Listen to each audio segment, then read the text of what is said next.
Parkautomat. Parkscheibe benutzen. In der Stadt. Anna fährt gerade in eine Parklücke ein, Sophie sitzt daneben. Perfekt eingeparkt, Anna. Die Lücke war ja wie für uns gemacht. Und so zentral. Ja, echt Glück gehabt. Mal sehen, wie das hier mit dem Parken läuft. Automat oder Parkscheibe? Schau mal da vorne auf das Schild. Da ist ein P mit einem Parkscheinsymbol. Also Automat, keine Parkscheibe. Ah, gut aufgepasst.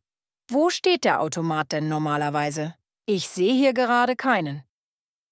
Die sind oft ein bisschen versteckt, meist am Anfang oder Ende der Parkzone.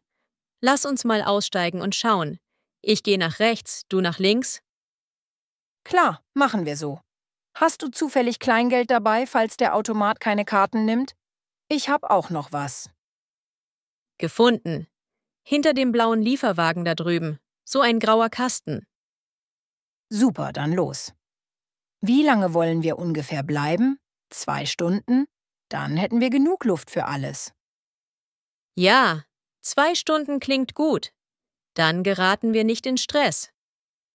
So, da wären wir. Parkscheine hier. Mal sehen, wie das Ding funktioniert. Oh, man kann sogar mit Karte zahlen. Sehr praktisch. Ja, das geht mittlerweile fast überall. Da ist ein Display. Ich glaube, du musst zuerst die Parkdauer auswählen. Da sind Knöpfe für 30 Minuten, 1 Stunde, 2 Stunden. Dann drücke ich mal auf 2 Stunden. Ah, jetzt zeigt er 4 Euro an. Ganz schön happig hier in der Innenstadt. Tja, Citypreise eben. Wie willst du zahlen? Ich nehme die Karte, dann bleibt das Kleingeld für später. So, Zahlung erfolgt. Jetzt müsste der Parkschein rauskommen. Da ist er. Gültig bis 12 Uhr. Müssen wir den Schein noch irgendwo abstempeln? Nee, keine Sorge. Der Automat druckt die Gültigkeit direkt drauf. Einfach gut sichtbar hinter die Windschutzscheibe legen, am besten auf der Fahrerseite. Okay, erledigt. Dann können wir ja los. Gut, dass wir alles richtig gemacht haben. Hier wird ziemlich regelmäßig kontrolliert. Hier ist das anders. Schau mal. Ein P mit einer Parkscheibe auf dem Schild. Stimmt. Und da steht mit Parkscheibe 2 Stunden. Also diesmal kein Automat. Hast du deine Parkscheibe im Handschuhfach? Ja, hier ist sie. Jetzt müssen wir die Ankunftszeit einstellen. Genau. Aber nicht die exakte Uhrzeit, sondern auf die nächste halbe oder volle Stunde aufrunden. So ist's vorgeschrieben. Stimmt, das vergesse ich auch manchmal. Also, es ist jetzt 14:10 Uhr. Dann stelle ich auf 14:30 Uhr, richtig? Exakt. So passt's. So, liegt gut sichtbar. Viel unkomplizierter als der Automat. Vorausgesetzt, es ist erlaubt. Absolut. Und kostenlos. Na gut, dann ab in die Stadt. Ladestation für E-Auto nutzen. In einem Parkhaus am Dom. Lena hat gerade ihren Tesla Model 3 auf einem speziell markierten Parkplatz mit einer Ladestation von Stadtwerke Mobil geparkt. So, Lena. Extra ein Parkplatz mit Ladesäule. Sehr vorausschauend. Wie viel Reichweite hast du denn noch ungefähr? Noch so um die 80 Kilometer. Für die Stadt reicht's. Aber da wir hier jetzt ein paar Stunden sind, können wir ihn ja gleich ein bisschen aufladen. Sicher ist sicher. Gute Idee. Ich habe das ja noch nie live gesehen, wie das genau funktioniert. Ist das kompliziert? Eigentlich gar nicht. Die meisten modernen Ladesäulen sind ziemlich benutzerfreundlich. Hast du dein Ladekabel dabei? Meinst du dein Ladekabel? Ich habe ja noch kein E-Auto. Oh, stimmt. Sorry, alte Gewohnheit. Ja, mein Ladekabel. Das liegt meistens im Kofferraum oder im Frunk, je nachdem. So, hier ist das gute Stück. Und das passt jetzt einfach an jede Ladesäule? Und was ist eigentlich mit diesem induktiven Laden, von dem man manchmal hört, wo man nur drüber parkt? Das induktive Laden ist noch nicht so verbreitet für Autos, eher Zukunftsmusik für den breiten Markt. Aktuell ist das Kabel hier der Standard. Es gibt verschiedene Steckertypen, aber der Typ-2-Stecker ist hier in Europa Standard beim AC-Laden an öffentlichen Ladesäulen. Für Schnellladen an Autobahnen, das sind dann oft die großen DC-Lader, gibt's dann meistens CCS oder CHDMO. Die pumpen den Strom viel schneller rein. Aha, wieder was gelernt. Und wie startest du den Ladevorgang? Brauchst du eine spezielle Karte oder eine App? Genau. Die meisten Ladesäulenbetreiber haben ihre eigenen Ladekarten oder Apps. Ich habe hier meine Karte von Stadtwerke Mobil.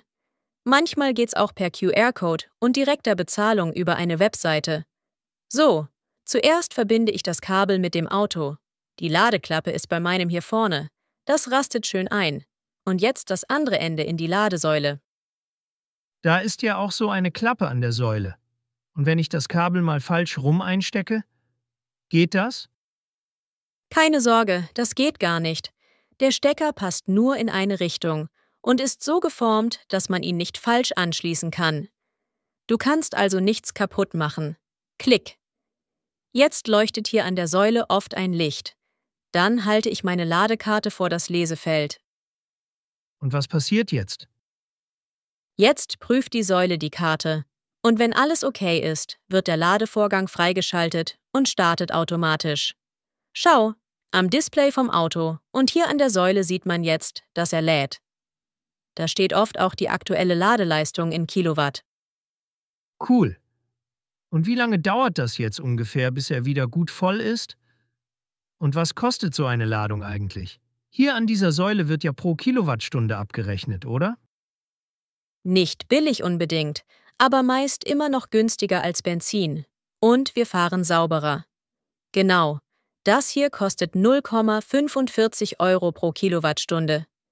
Wenn wir jetzt so um die 25 Kilowattstunden laden, um wieder auf circa 80% zu kommen, dann sollten wir also mit ungefähr 11 bis 12 Euro für die Ladezeit rechnen. Manchmal gibt es auch eine Startgebühr oder, wie gesagt, Blockiergebühren, wenn man zu lange nach dem Vollladen stehen bleibt. Okay, das ist ja überschaubar für die zusätzliche Reichweite. Verstehe. Und sag mal, wirkt sich eigentlich die Außentemperatur stark auf die Batterie und die Reichweite aus? Ich meine, hier im Parkhaus ist es ja gemäßigt, aber draußen im Winter oder Hochsommer. Ja, absolut. Bei Kälte, sagen wir unter 0 Grad, ist die chemische Reaktion in der Batterie langsamer. Sie kann weniger Energie abgeben und auch weniger schnell aufnehmen. Dann dauert das Laden länger und die Reichweite sinkt, auch weil die Heizung ordentlich Strom zieht. Im Hochsommer kann extreme Hitze die Batterie auch stressen und die Klimaanlage verbraucht natürlich auch. Aber Kälte ist meist der größere Reichweitenkiller. Das ist interessant. Und was ist mit dem Schnellladen, von dem du gesprochen hast? Ist das auf Dauer nicht schlecht für die Batterie, wenn man das oft macht? Das ist eine gute Frage. Ständiges DC-Schnellladen mit sehr hoher Leistung kann die Batterie tatsächlich mehr belasten als langsames AC-Laden über Nacht. Die Hersteller haben zwar Schutzmechanismen, aber für die langfristige Gesundheit der Batterie ist es schonender, im Alltag eher langsamer zu laden und Schnellladen für Langstrecken oder Notfälle zu nutzen. Im Alltag lade ich meist nur bis 80 bis 90%. Das schont die Batterie zusätzlich. Macht Sinn. Und wenn wir zurückkommen, wie beendest du das Laden? Zuerst muss ich den Ladevorgang wieder an der Säule beenden, meistens indem ich die Karte nochmal davor halte oder über die App. Dann wird das Kabel entriegelt und ich kann es zuerst von der Säule und dann vom Auto abziehen. Ziemlich clever alles. Und gar nicht so kompliziert, wie ich dachte. Siehst du, wenn man es zweimal gemacht hat, ist es Routine. So, der lädt jetzt vor sich hin. Hoffentlich ist der Platz später nicht blockiert, wenn wir zurückkommen. Manche parken hier einfach ewig mit vollem Akku und blockieren die Säule für andere. Dann können wir ja unsere Besorgungen machen. Super. Danke für die ausführliche Live-Demo. Panne auf der Autobahn. Maria Schmidt steht mit Warnblinker auf dem Standstreifen einer vielbefahrenen Autobahn. Sie trägt eine Warnweste und hat das Warndreieck aufgestellt. Sie ruft beim ADAC an. ADAC-Pannenhilfe. Wagner, guten Tag. Was kann ich für Sie tun? Ja, hallo. Mein Name ist Maria Schmidt. Ich stehe mit einer Panne auf der Autobahn und bräuchte dringend Hilfe. Alles klar, Frau Schmidt. Bleiben Sie ganz ruhig. Wir kümmern uns darum. Können Sie mir zuerst sagen, auf welcher Autobahn Sie sind und in welche Richtung Sie fahren? Ja, ich bin auf der A3, in Richtung Frankfurt, kurz nach der Ausfahrt Montabaur, glaube ich. Hier ist gerade ziemlich viel Verkehr. Verstanden. Sehen Sie irgendwo einen Kilometerstein? Oder erinnern Sie sich an die letzte Notrufsäule? Moment. Ja, da vorne ist ein Schild. Kilometer 85,5, direkt vor einer kleinen Brücke. Perfekt. Kilometer 85,5 auf der A3 Richtung Frankfurt. Das hilft uns sehr. Wie lautet Ihr Kennzeichen und was fahren Sie für ein Auto? Das Kennzeichen ist MAS 1234, ein blauer VW Golf. Alles klar. Und was genau ist passiert? Ich war ganz normal unterwegs, so mit 120 Kilometern pro Stunde. Dann hat der Motor angefangen zu ruckeln, hat kein Gas mehr angenommen und plötzlich war er einfach aus. Ich hab's gerade noch auf den Standstreifen geschafft. Kein Knall oder so, er wurde einfach langsamer und ist dann ausgegangen. Jetzt springt er auch nicht mehr an. Verstanden. Also, Motor aus während der Fahrt, kein Start mehr möglich. Haben Sie vorher irgendwelche Warnleuchten gesehen? Ja, kurz die Batterieleuchte, glaube ich, und vielleicht noch so ein Motorsymbol, aber das ging alles ziemlich schnell. Jetzt leuchtet natürlich das ganze Armaturenbrett, wenn ich die Zündung einschalte. Alles klar. Sind Sie allein unterwegs? Und stehen Sie sicher, also hinter der Leitplanke. Ja, ich bin allein, hab die Warnweste an, das Warndreieck steht, und ich bin jetzt hinter der Leitplanke. Der Verkehr rauscht hier ganz schön vorbei. Sehr gut, dass Sie an die Sicherheitsmaßnahmen gedacht haben. Das ist das Wichtigste. Wir schicken sofort jemanden zu Ihnen. Wegen des Verkehrs kann es etwas dauern. Wir rechnen mit etwa 45 bis 60 Minuten, aber wir sind so schnell wie möglich bei Ihnen. Puh, okay. Ich hoffe, das geht halbwegs schnell. Kann der Kollege mich gegebenenfalls direkt in eine Werkstatt schleppen, wenn er es vor Ort nicht reparieren kann? Ich müsste nämlich eigentlich dringend weiter. Das entscheidet der Kollege vor Ort. Er versucht zuerst, den Wagen wieder flott zu bekommen. Wenn das nicht geht, wird er Sie je nach Mitgliedschaft zur nächsten Werkstatt oder zu einem Ziel Ihrer Wahl abschleppen. Das besprechen Sie dann am besten direkt mit ihm. Verstanden. Gibt's irgendwas, was ich in der Zwischenzeit tun oder besser lassen sollte? Bleiben Sie bitte unbedingt hinter der Leitplanke und betreten Sie auf keinen Fall die Fahrbahn. Halten Sie Ihr Handy griffbereit, falls der Kollege noch Rückfragen hat oder sich meldet, wenn er gleich da ist. Und bitte, keine Reparaturversuche am Fahrzeug selbst. Das ist zu gefährlich. Alles klar, mache ich. Vielen Dank erstmal für die schnelle Hilfe. Sehr gern, Frau Schmidt.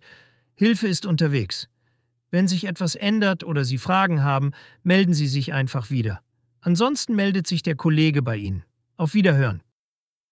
Danke. Auf Wiederhören. Na super.